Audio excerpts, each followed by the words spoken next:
Assalamualaikum warahmatullahi wabarakatuh. Mau tanya Gus, ini agak melenceng, nggak apa-apa ya Gus? Tentang pernikahan Gus, itu kalau secara syariat kita mungkin semua sudah tahu ya. Saya mau tanya ada dua hal, itu apa hakikat pernikahan, dan yang kedua itu mendapatkan jodohnya ada yang secara normal, dan yang kedua mungkin dengan mahabbah, ya tahu seperti wiridan atau pelet atau sebagainya lain-lain.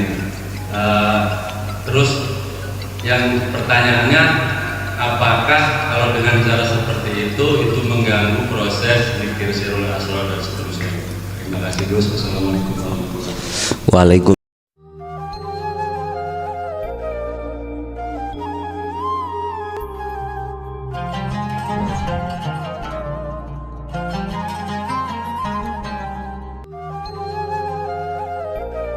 Assalamualaikum warahmatullahi wabarakatuh. Kita sudah tahu di dalam hukum syariat pernikahan secara fisik, ya, antara jasmani si A dengan jasmani si B.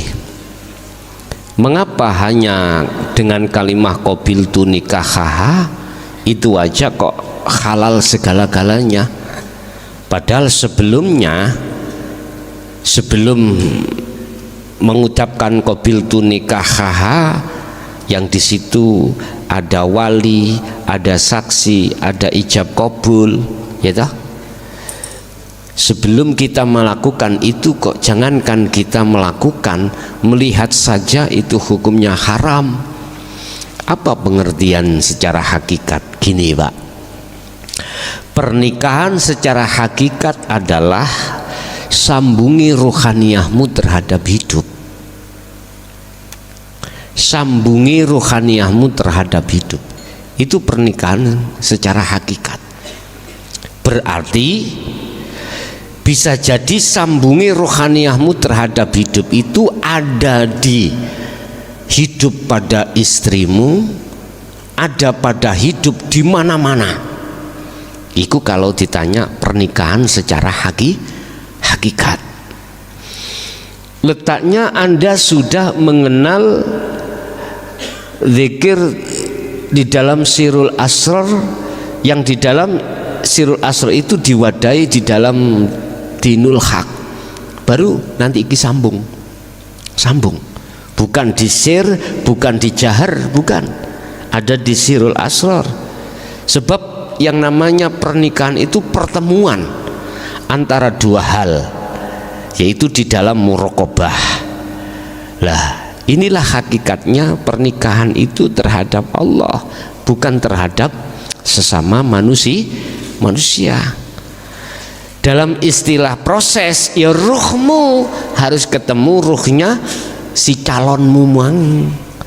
Tapi di situ qabiltunya itu bukan ruh dengan ruh. Bagaimana ruh bisa qabiltu, mengucapkan qabiltu? Lawang ruh itu sudah tiada. Itulah yang dimaksud yang namanya sudah satu itu di situ. Cuman kan ada prosesnya di dalam muraqabah, kemudian di dalam musyahadah. Di dalam muraqabah itu proses Anda itu menjalin cinta, kemudian di dalam musyahadah Anda sudah melaksanakan qabiltu nikahaha wa tazwijaha lan sak pituruti. Nah terus kula dulu itu nikah mbek garwa kula syariat tok. Nah gitu toh. Ya wis kudu dinikahno cara hakikate bendina. Berarti carane bagaimana? Ya letakkan ruhaniyahmu itu di iman apa? Su'aul basirah ke ainul basirah. Wis itu. Waline sapa? Ya Allah dhewe waline Allah. Wis kari ngene kok, sehingga ketika Anda melakukan hal apapun itu nanti halal. Istilah lain, kalau boleh saya katakan, pasti iki rame. Amaliyah apapun yang terjadi pada dirimu manakala tidak kau nikahkan, amaliyah apapun, hubitat a'maluhum, ditolak. Itulah haram. Kui makan walaupun secara syariat halal makanan yang kau makan, tetapi ketika saat Anda makan kok ruhaniyahmu itu tidak nikah dengan Allah, di situ terjadi haram. Ini kalau lebih ke dalam lagi. Makanya mengapa Allah katakan fawailul lil musallina alladzina hum an salatihim, apa fawailul? Fawailul, kerusakan bagi mereka yang sholat ketika sholat dia lalai pada Allah, berarti gak nikah. Lah, apalagi di luar sholat lah ini. Makanya barometer laku yang bagus kita di luar sholat terhadap Allah itu kuncinya bagaimana waktu kau sholat itu bagus apa enggak, begitu. Oke, lanjut.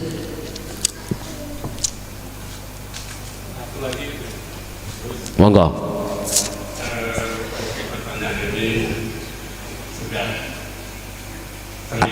Agak didekatkan, Pak. Oh, iya. Yang akan saya tanyakan sudah disebut terus tadi, Al-Ma'un ayat 4 dan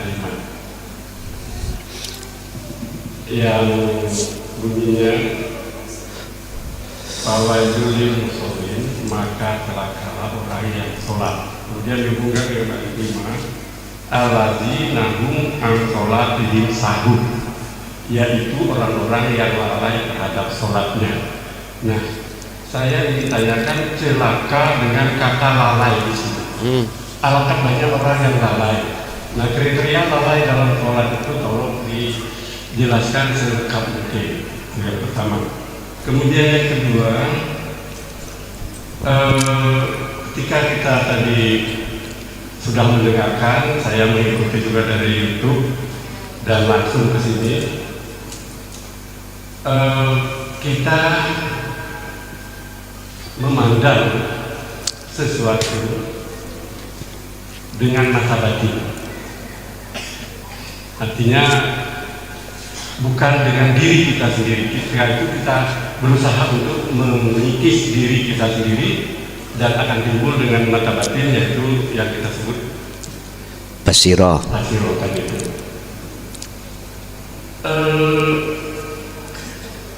Hubungan dengan ayat ini 4 dan 5 tadi, ketika kita sudah belajar tarekat, ilmunya banyak. Nah, salah satu hubungan dengan sholat, yaitu sholat da'i. Apakah ada kriteria tertentu seseorang itu bisa melakukan sholat da'i? Apakah dia bisa dengan alasan karena dia tidak bisa konsentrasi atau karena apa sehingga dia sholat da'i? Mohon penjelasannya. Apakah dibenarkan yang diambil keputusan seperti itu, dia tidak melakukan sholat secara syariat karena dia tidak selalu kategori lalai, kemudian dia memilih sholat da'i? Terima kasih. Assalamualaikum warahmatullahi wabarakatuh. Waalaikumsalam warahmatullahi wabarakatuh. Di dalam ayat daimun itu di dalam ayat sahun itu ulama ada yang mengartikan lalai dalam sholat itu ditafsirkan seperti ini. Ini sudah waktunya sholat tapi tidak kita lekas sholat, akhirnya sampai habislah waktu sholat. Ada yang mengartikan sahun itu lalai di seperti ini, tapi lebih ke dalam lagi, bukan persoalan waktu yang telah disiapkan Allah entah berapa jam, umpama maghrib kan hanya sedikit ya Pak ya, bukan itu. Waktu sholat malah lebih ke dalam lagi. Itu manakala lalai, disitulah celaka bagi kita. Tetapi perlu diingat, kita manusia itu berkelas-kelas Pak. Ada kelas umum, ada kelas khos, ada kelas khawasul khawas. apapun alasannya, mereka yang ada di kelas am, kelas umum nggak bisa melaksanakan sholat yang ada di kelas khos, nggak bisa. Mengapa nggak bisa? Berbagai faktor, termasuk salah satu di antara faktor adalah menolak ajaran dinul haq. Ini menolak kebenaran untuk menjadikan sholat daimun menjadi sholat khosyi'un, sampai daimun, itu dia tolak. Makanya jarang Pak bab masalah sholat itu didakwahkan di tengah-tengah masyarakat, jarang sekali. Kalau boleh saya katakan, bagaimana mungkin kita akan bisa menguak rahasianya, cara bagaimana kita itu sholat biar sesuai Quran khosyi'un, sementara yang ada pada diri kita nggak ada untuk kita jelaskan, sehingga ya banyak yang menutup-nutupi. Jadi golongan am ya sesuai kelasnya,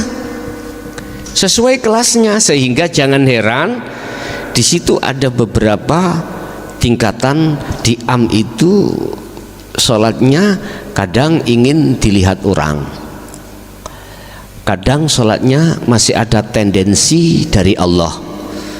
Karena apa? Karena di situ dikasihkan hadiah oleh Allah. Siapa yang sholat akan saya kasih pahala, saya kasih surga, dan kujauhkan neraka. Berarti kita sholatnya karena tendensi. Seperti anak kecil kita suruh ke pasar, kasih permen, semangat dia. Kasih uang, semangat dia. Tetapi kalau tidak dikasih hadiah, ngapain kita akan sholat? Enggak ada hadiahnya. Loh, golongan kita yang ada di am, karakternya memang seperti itu Pak. Sehingga lebih banyak dia itu berjamaah, karena jamaah itu lebih tinggi daripada munfaridan, daripada sendiri. Jamaah 27, kalau sendiri adalah cuman jamaah aja. Andai kata Allah tidak kasih pengebang atau hadiah, misalkan kamu sholat tidak saya kasih apa-apa, mana mungkin kita golongan am berangkat? Nggak mungkin. Lah itu kelasnya Pak, memang seperti itu. Terus diapain lagi? Nah gitu Pak ya. Makanya Allah tegaskan, fawailul lil musallin alladzina hum. Siapa? Alladzina iku mau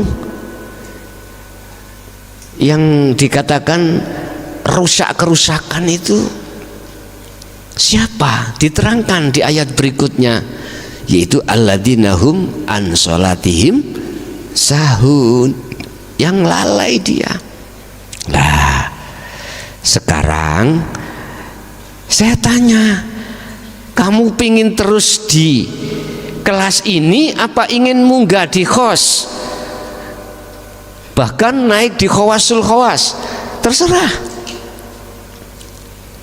Kalau masuk ke khos lain lagi persoalannya. Disitulah nanti kita akan menemukan maksud daripada sholat daim. Tidak 50 waktu Pak, tidak 5 waktu tapi 50 waktu yang terkenal 24 jam. Itulah sholatnya ruhaniyah.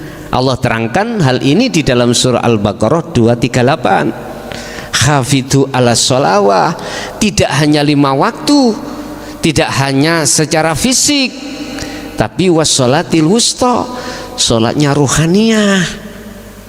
Lah ketika kita tanya bagaimana perilaku sholatnya ruhaniyah ini, bagaimana caranya, lah barulah Pak di situ nanti dibuka di dalam surah Al-Kahfi ayat 110.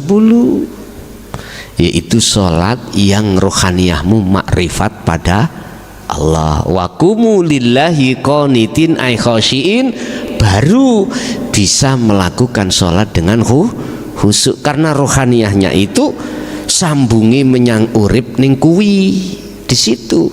Lah muaranya, kuncinya bisa sambung tentang masalah iman dan penghadapan rohaniyah itu jatuhnya di sirul asr sampai fana'udzik dzikri. Lah ini akhirnya dijelaskan di dalam surah Al-Mu'minun ayat 1 dan 2, qad aflahal mu'minuna alladzina hum fi sholatihim khashi'un.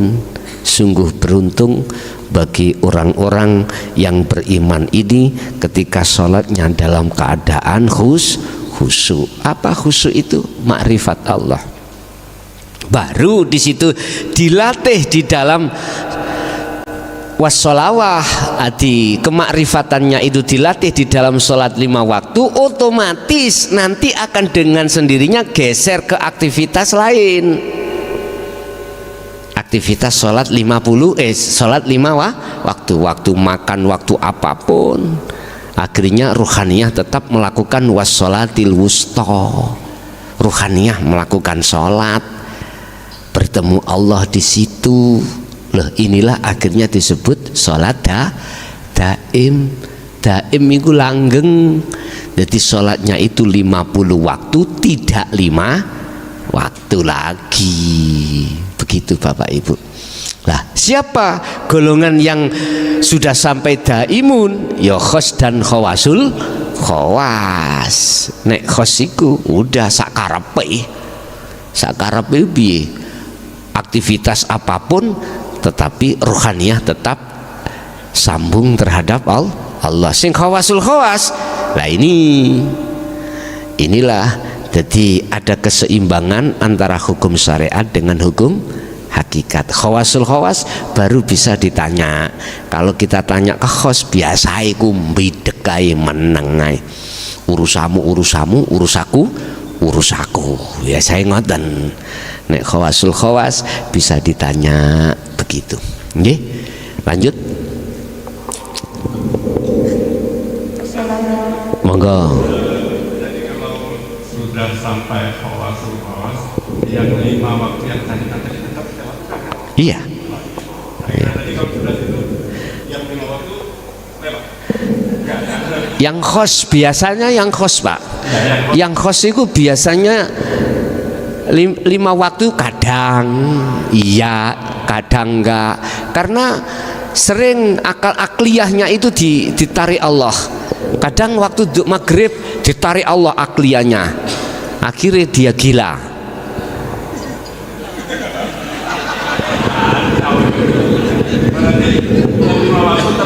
Tetap betul. Nggih, sama-sama. Waalaikumsalam warahmatullahi wabarakatuh. Ayo lanjut.